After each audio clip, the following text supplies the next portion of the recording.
self-destruction. So my question is this: Yeah. what can people, irregardless of entrepreneur or not, what can people do to avoid self-destruction?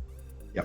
So self-destruction is if you want to get real technical psychologically, it's narcissistic behavior disorder. You see this in transgressions that happen with really successful people, but they also, because those are famous and those are the stories we hear. I mean, the extremes are, the Kate Spades of the world, and actors and actresses killing themselves and overdosing. So that's the extreme, and that's the those are famous people, so we talk about it, but this is happening every day. So the self-destruction is best described as, imagine if you are building a 20-story building, right?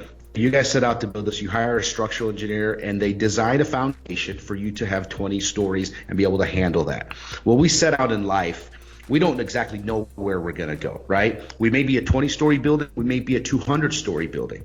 If our infrastructure and our core strengths aren't able to handle that rise, okay, then we butt up against some of this core strengths that we have, and that's the exact moment where we have the transgression and self-destruction. So if I was designed and I was built maybe to have an 8-story building, and I start having great success, and that's where the narcissism comes into play and the grandiosity, next thing you know, I'm a 15-story building. Well, I wasn't built for it until I get some help and do some really work on myself. Then I can handle 15 stories, and maybe I can handle 30 stories. But most people aren't equipped to handle that. Their self-esteem is not equipped to handle that, all the praise and all the success. And then that's exactly where this self-sabotage comes in, because deep down they don't really feel like they deserve it, because they never had the fundamental upbringing. And so when they have great things happen, when they have success, they immediately offset it with self-destructive behavior.